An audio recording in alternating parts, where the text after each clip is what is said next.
নমস্কার বন্ধুরা, আশা করছি সবাই খুব ভালো আছো। তো আজকের আবারও একটা নতুন রেসিপি তোমাদের সাথে শেয়ার করব। আজকে আমি শেয়ার করব হাঁসের ডিমের কারি রেসিপি। তো আমরা তো এমনি বাড়িতে সবাই মুরগির ডিম খাই। তো আজকের আমি হাঁসের ডিমের একটা রেসিপি শেয়ার করতে চলেছি।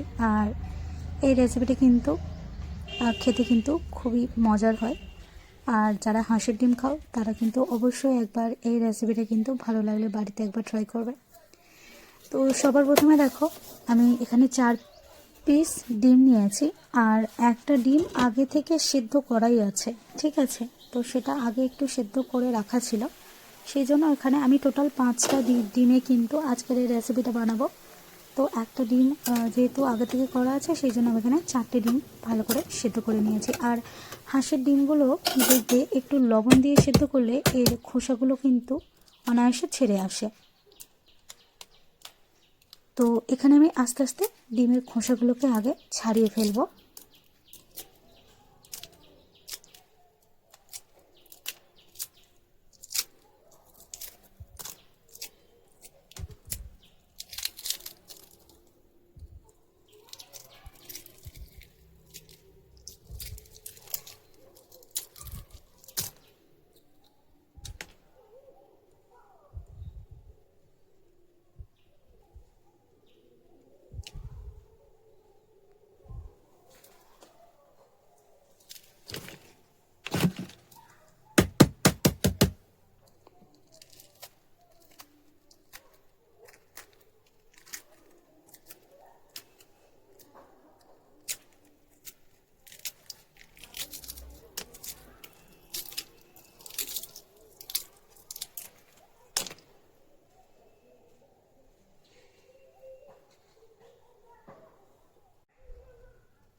তো ডিমগুলো দেখো এখানে আমি সুন্দর করে ছাড়িয়ে নিয়েছি। এইবার এই ডিমগুলোকে আমি একটা ছুরি দিয়ে পুরো কেটে নেব, মানে মাঝখান থেকে পুরো কেটে নেব, 2 পিস করে করে নেব। আর এই হাঁসের ডিম কিন্তু আমি যখন কিনে এনেছিলাম তখন কিন্তু ডিমটা আগে থেকে ধুয়ে কিন্তু ফ্রিজে রাখা ছিল। আর এটা হচ্ছে সেই পেরি হাঁসের ডিম। তো পেরি হাঁস কি আলাদা করে আমি আর কিভাবে বলবো, অ্যাকচুয়ালি আমি হাঁসটা দেখিও নি, আমি একটা অন্য জায়গা থেকে এনেছিলাম ডিমটা।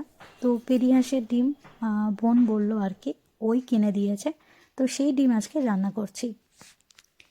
এখানে দেখো একটা বাটির মধ্যে আমি অল্প একটু জল নিয়েছি, আর দিয়ে দিচ্ছি এখানে 4টে শুকনো লঙ্কা। এই লঙ্কাটা মোটামুটি একটু ঝাল আছে, তো আমি 4 পিস নিচ্ছি। আজকের এই রেসিপিটা একটু আমি ঝাল ঝাল করে করব।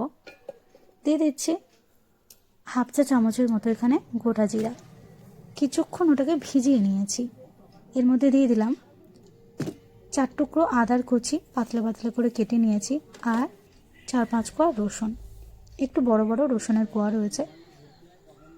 প্রথমে এটার একটা পেস্ট করে নিয়েছি হালকা।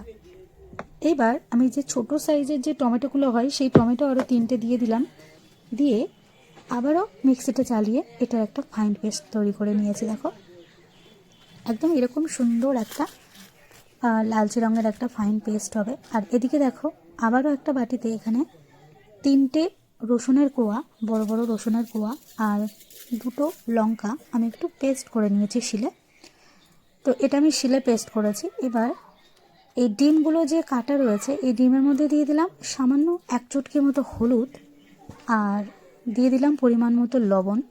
আর এখানে যে রসুন আর লঙ্কা দিয়ে যে পেস্ট আমি তৈরি করেছিলাম, সেই রসুন আর লঙ্কার পেস্ট আমি খুব ভালো করে ডিমের মধ্যে মাখিয়ে নেব। আমি কিন্তু ভালোভাবে এই লঙ্কা আর রসুনের পেস্ট কিন্তু লাগিয়ে নেব। তো আমি এক এক করে প্রতিটা ডিমে আমি মাখিয়ে নিচ্ছি সব কিছু। আর এবার এই ডিমগুলোকে কিন্তু আমি একটু ভেজে নেব। একদম সুন্দর করে কিন্তু লালচে করে ভাজতে হবে ডিমটা।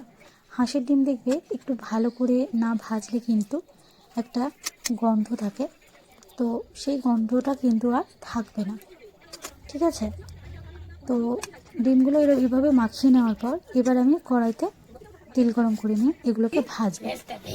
তো আমি এখানে কিন্তু আজকে সাদা তেলেই করছি রেসিপিটা। আমি বেশিরভাগ আমার সমস্ত রান্নাগুলো কিন্তু আমি প্রায় সাদা তেলেই করে থাকি। তো এবার আমি এক এক করে কেটে লঙ্কা রসুন মাখিয়ে নেওয়া ডিমগুলোকে এগুলো আমি তেলের মধ্যে দিয়ে দিচ্ছি। আর তেলের পরিমাণটা কিন্তু তোমরা দেখতেই পাচ্ছ, বড় চামচের 1 চামচ মতো তেল দিয়েছি। তেলটাকে ভালো করে কিন্তু প্রথমে গরম করে নিতে হবে, নাহলে কিন্তু ডিমগুলো আটকে যেতে পারে। সেই জন্য আগে কড়াইটাকে হাই হিট করে নিতে হবে, আর তারপরে ডিমগুলোকে ভেজে নিতে হবে। প্রথম যখন একটা পিঠ দেখো এরকম একটু কড়া করে ভাজা হয়ে যাবে, তারপর এগুলোকে উল্টে দেব। উল্টে দিয়ে আরও একটা পিঠ ভেজে নেব। আর এই হাঁসের ডিম কিন্তু যতই কাটা হোক না কেন, যখন ভাজতে যাবে দেখবে তখন একটু বেশ ফাটছে। তো সেই জন্য ডিমটা ভাজার সময় একটু দূরে থেকেই ভাজা উচিত আর কি, নাহলে কিন্তু গায়েটায় ছিটকে লেগে যেতে পারে। তো এবার দেখো ডিমের একটা সাইড কিন্তু ভাজা হয়ে গেছে, আর বাদ বাকি অপর সাইডটা আবারও আমি ভেজে নিচ্ছি খুব ভালোভাবে। আমি তো এর আগে তোমাদের অন্য ভিডিওতে বলেছিলাম যে আমার ছেলের পরীক্ষা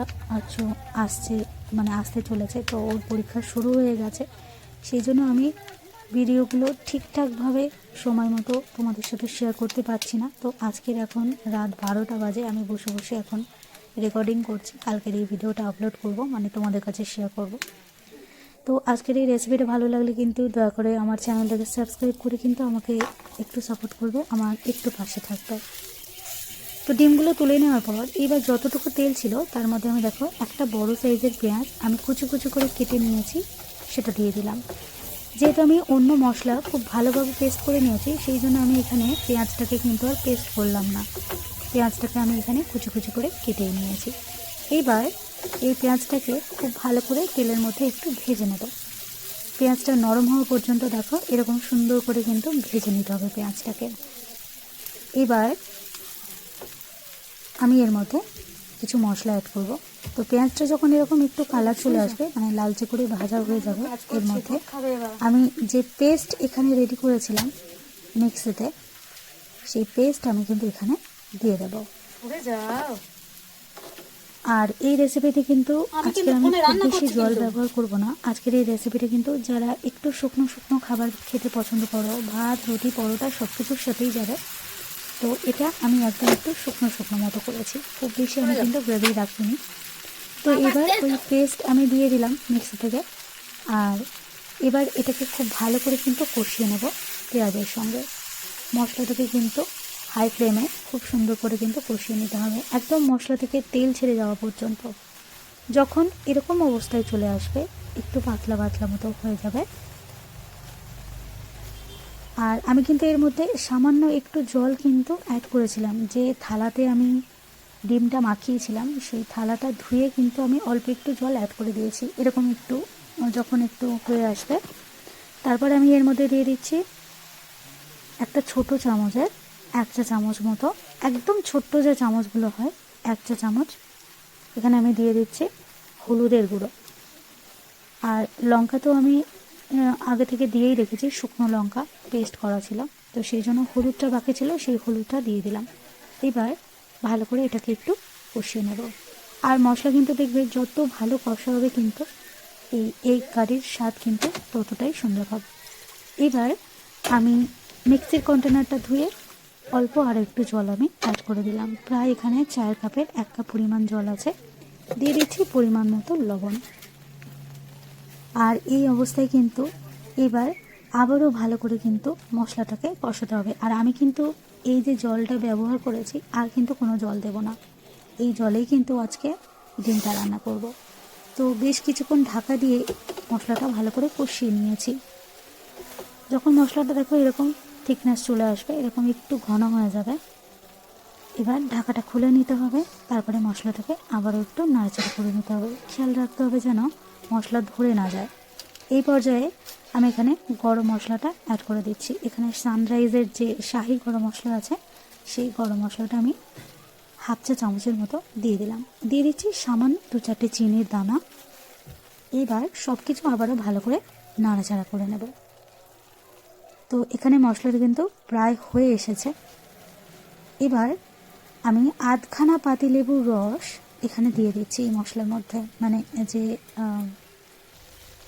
গ্রেভিটা তৈরি হয়েছে এর মধ্যে আমি আধখানা পাতিলেবুর রস দিয়ে দিলাম। পাতিলেবুর রসটা নাড়াচাড়া করে নিয়ে এবার ভেজে রাখা ডিমের টুকরোগুলো আমি উল্টে দিয়ে দিচ্ছি, মানে কুসুমটা যেন নিচের দিকে থাকে, এইভাবে কিন্তু দিয়ে দিতে হবে। আর এটা কিন্তু হয়ে গেছে রান্না। আর এই যে বাটির মধ্যে ডিমটা তুলে নেওয়ার পর যে এক্সট্রা যে ভাজা তেলটা ছিল সেটাকেও দিয়ে দিলাম ভালোভাবে। এবার এই অবস্থায় আরও 2 মিনিট রান্না করে নিয়েছি। দেখো একদম এরকম একটু ড্রাই টাইপের হয়েছে এগ কারিটা, আর এটা কিন্তু এরকম খেতে কিন্তু খুবই মজার লাগে। এবার আমি একটু পেঁয়াজ কলি বড় বড় করে কেটে নিয়েছি, ওপর থেকে 2-4টে একটু পেঁয়াজ পাতা ছড়িয়ে দিলাম, আর সামান্য একটু ধনিয়া পাতা ওপর থেকে ছড়িয়ে দিলাম। তো রেসিপি কিন্তু একদম রেডি। গরম গরম ভাত হোক বা রুটি কিংবা পরোটা যে কোনো কিছুর সাথে একবার সার্ভ করে দেখবে, খুবই অসাধারণ লাগে কিন্তু। তো আজকের রেসিপি এই পর্যন্তই। আবারও বলছি, রেসিপি ভালো লাগলে প্লিজ আমার চ্যানেলটিকে সাবস্ক্রাইব করে আমাকে একটু সাপোর্ট করবে, আর ছোট্ট করে একটা কমেন্ট করে দেবে। তো চলো আবার আসবো এরকম আরও একটা নতুন রেসিপি নিয়ে তোমাদের সাথে শেয়ার করব। হয়তো একটু দেরি হবে, কিন্তু আমাকে ভুলে যাবে না তোমরা। তো সবাই খুব ভালো থাকবে। আবার আসবো আরও একটা নতুন রেসিপি নিয়ে। তো চলো সবাইকে টাটা।